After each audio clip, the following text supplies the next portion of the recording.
At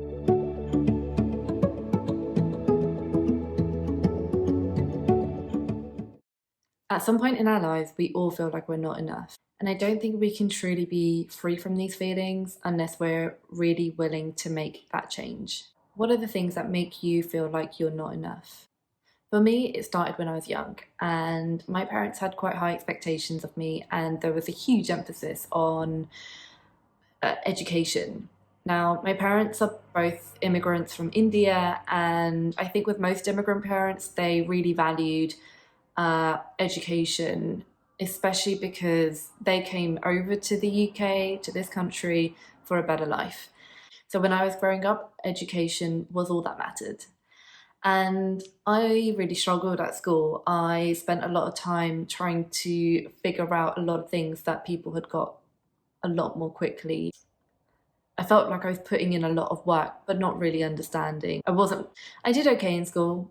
You know, my grades were average. I didn't excel at anything in particular. I was pretty average across the board. And I failed a couple of exams, which absolutely devastated me. I was crushed because I felt like I was disappointing my parents. I felt like I was disappointing myself. I felt like I was a failure. I felt that something that is meant to be the gateway to the rest of my life was hanging on by a thread. I felt that because I didn't do that well at school, that meant that I wouldn't be successful when I left. And I had really beat myself up about not doing really well. And I pretty much got myself into a bit of a funk. And I pretty much told myself that I wasn't going to be successful, that I wasn't good enough because of these experiences. And I told myself this story and I believed it. And maybe this is something that you resonate with. Maybe this is how you felt as well growing up. If you have, please leave a comment below. Perhaps it's different for you. Perhaps you feel like you're not enough for one person, or you're not enough to feel loved, and that no one will accept you for who you are. But the thing is, it followed me everywhere I went. I told myself time and time again that I shouldn't apply for this job because I won't be enough, or that I'm not smart enough, that I don't have the grades for it, which was partially true. But I told myself a story. So I wanted to share with you some tips and steps that you could take to shift your mindset, to allow you to breathe a little easier and just start feeling better about yourself. I had told myself a story that I was never going to be successful, that I was a failure, and that I was just simply not good enough. But what I was only focusing on were all the negative things that had happened to me. Not once did I take the time to appreciate all the good things that was happening. Number one, I passed all my exams. I managed to get into university. That was a victory I should have celebrated. But instead, I sat and cried because I didn't get the desired grades that I thought were going to be that were going to make everyone proud. I didn't get into one of the top universities in the country. I beat myself up about those things. What I should have done is tell myself, well done for showing up. Well done for getting back up and starting again. Well done for getting as far as you did, because I know you really did try hard. If you're feeling like you're not enough for someone, celebrate that you put yourself out there. You made yourself vulnerable so that they could feel comfortable enough to be vulnerable with you. You were courageous, and that person didn't appreciate it, but you still showed up. And that is something that's worth celebrating. So, this first tip is just celebrate the small victories. And the second thing I'd like to tell you is give yourself permission to change. Now, what I mean by that is that we spend a lot of time focusing on what's happened in the past. The past is the past, and we can no longer change that. We tell ourselves that due to everything that we've experienced, that we can't change.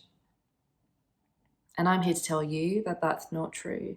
You have permission to be a completely different person to who you were yesterday. And I'd just like you to think for a minute, how much time do you spend actually in the now, in the present, in this moment? Hardly ever, right? We spend way too much of our time dwelling in the past and not enough time working towards our future and staying present. If you've ever read the book The Power of Now by Eckhart Tolle, then you'll know what I'm talking about here. But he talks about you being the observer of your thoughts.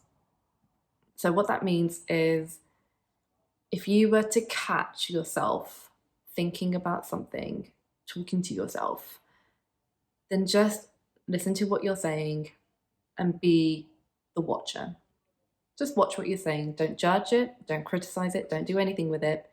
Just listen to it, because you are separate from those thoughts. Now, the reason I'm telling you this is because once you start to do this exercise of listening to your thoughts and stopping it when you hear yourself be negative, creates more self-awareness, and it makes you more aware of the way that you're speaking to yourself. And by doing that, you can stop it, or you can replace it with more positive things. For example, you can tell yourself that you are enough. You can tell yourself that you will be successful. You will tell yourself that you are lovable. And by doing that on a regular basis, you start to realize how you speak to yourself and how much that has affected you. And I've realized by doing that myself that I will suddenly stop in my tracks and be like, no, why am I saying that to myself? Then I'll stop. Sometimes I'll just stop and I won't replace it with anything, but sometimes I will. And creating this self-awareness in yourself means that you will start to change the way you feel about yourself. And it does take time, and you'll probably keep catching yourself out. But don't forget, you've been telling yourself the same story for, I don't know how many years, depends how old you are. But so to be able to undo it will require more practice. And hopefully at some point you will get to a place where you are saying more positive things about yourself than negative.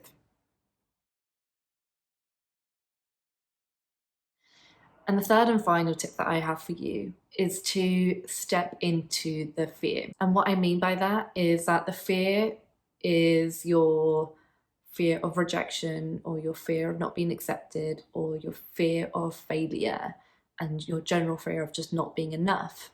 And what we've done is build this up in our head, and it's become this massive wall that we can't now seem to jump over.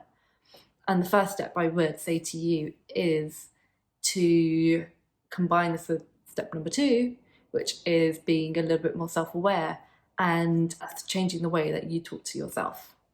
Because once you start to do that, you will slowly chip away at that wall, and the fear will become smaller and smaller. And hopefully at some point it will be something that you can jump over. And I know what you're thinking, it's easier said than done. It's not going to happen overnight, and it will require you to be constantly working on it. But if you make that commitment to yourself, then what can go wrong? Okay, I want you to do this little exercise with me. And I want you to think about your life as it is right now, being in your comfort zone. And what does it look like in 5 years' time? How does your life look? Now, I want you to do the same thing, but what would your life look like if you stepped into your fear and you came outside of your comfort zone and you allowed yourself to think that you will be successful, that you will be loved, that you will be accepted, that you will not fail, and that you are enough? And how does that feel? How does that compare? I really hope some of these tips have helped you change your mindset and inspired you to make a change. And I'd just like to thank you for listening, and please do subscribe and comment and like.